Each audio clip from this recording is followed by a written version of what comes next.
Welcome. Have you ever stared at a really complex physics problem and just thought, ugh, there has to be a better way? Well, you're in the right place.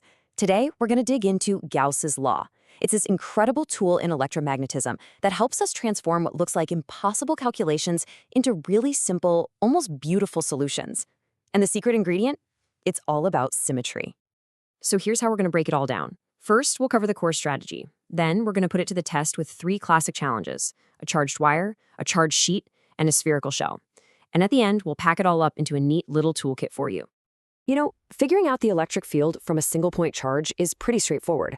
But what about a long wire, or a giant flat plane, or a hollow sphere? Trying to add up the fields from every single little bit of charge would be an absolute nightmare of integration. So how do we actually handle these more realistic shapes? Turns out, the answer isn't about brute force, it's about a very clever shortcut. Okay, the secret sauce here is a simple three-step recipe that you can use over and over. First, we imagine a special shape. We call it a Gaussian surface that perfectly mirrors the symmetry of our object. Second, we figure out the electric flux.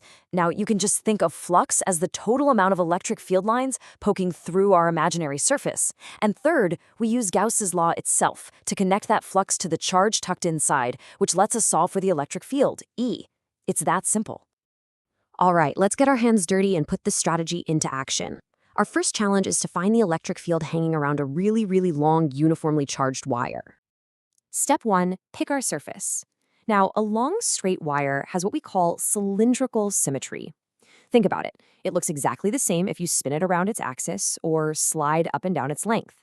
So the perfect Gaussian surface to wrap around it is, you got it, a cylinder, sharing the same central axis as the wire.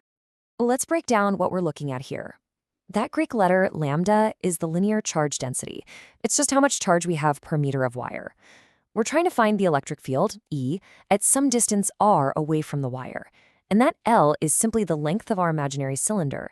Now, because the wire is so symmetric, the electric field has to point straight out from it everywhere, kind of like the bristles on a bottle brush.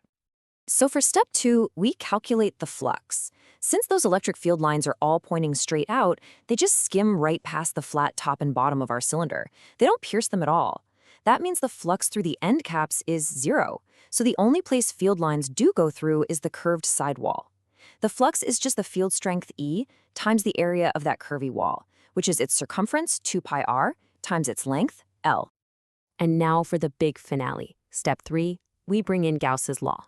It tells us that the total flux we just calculated is equal to the total charge inside our surface, divided by this fundamental constant of the universe, epsilon naught. You can think of it as a measure of how easily electric fields can travel through a vacuum. The charge inside our cylinder is easy to find. It's just the charge density, lambda, times the length of the cylinder, L. And here's where the magic happens. We set our two expressions equal to each other, and look at that. The length L is on both sides, so it just cancels out. After a quick rearrangement, we get our final answer.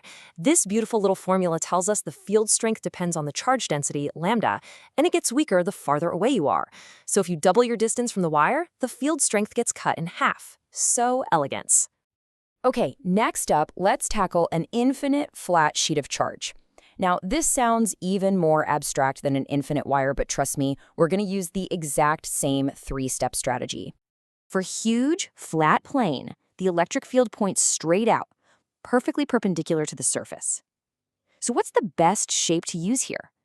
Well, a little cylinder, or a pillbox, that pokes right through the sheet is perfect. Its flat ends are parallel to the sheet, which is exactly what we need. Time to find the flux. This time, it's the complete opposite of the wire situation. The field lines run parallel to the curved side of the pillbox, so 0 flux there, but they punch straight through the top and bottom circular caps. If each cap has an area A, then the total flux is E times A from the top, plus another E times A from the bottom, so 2EA. The charge inside is just the surface charge density, sigma, times the area of the hole our pillbox made, which is also A. And this leads to a result that is, well, it's just bizarre. When we use Gauss's law and solve for E, the area A cancels out again, and we're left with this super simple formula. But look closely. What's missing? The distance, r. This means the electric field from an infinite sheet of charge is perfectly uniform. It's the same strength whether you're a millimeter away or a mile away. How wild is that? For our final trick, let's take a look at a hollow, thin sphere that's got a uniform charge all over its surface. This is where Gauss's law really gets to show off, because things get really, really interesting when we look both outside and inside the shell. This problem has perfect spherical symmetry, so our Gaussian surface is, no surprise, going to be a sphere. But we have to think about two different cases. First, what does the field look like when our imaginary sphere is outside the charged shell? And second, what does it look like when our sphere is inside? Here, capital R is the radius of the actual shell, and lowercase r is the radius of our imaginary Gaussian surface. So let's see what happens. When we're outside the shell, our Gaussian surface encloses the whole charge, Q. And amazingly, the math works out to be identical to the field from a single point charge sitting right at the center of the sphere. It's like the shell isn't even there. But the second we move our surface to be inside the shell, it suddenly encloses zero charge. And according to Gauss's law, if the enclosed charge is zero, the electric field has to be zero too. It just vanishes completely. That's right, zero. The electric field inside any hollow charged conductor is always, always zero. And this isn't just some weird math thing. It's the whole principle behind electrostatic shielding. It's why sensitive electronics are put inside metal boxes. And it's the reason you're actually safe inside a car if it gets struck by lightning. The charge just hangs out on the outside metal shell, and the inside stays perfectly calm. Whew. Okay, we have gone through a lot. Let's pull everything we've learned together into a nice, tidy toolkit that you can use to solve problems just like these. And here it is, all laid out for you. The three main problems we looked at, the perfect Gaussian surface for each one, and the final formula for the electric field that we figured out. This is a great little cheat sheet for what we derived with our three-step strategy. So, what's the big picture here? The main thing to remember is that symmetry is your absolute best friend in physics.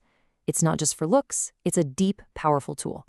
If you can spot the symmetry and pick the right imaginary surface, you can solve ridiculously hard problems with simple algebra. And don't forget that shielding effect.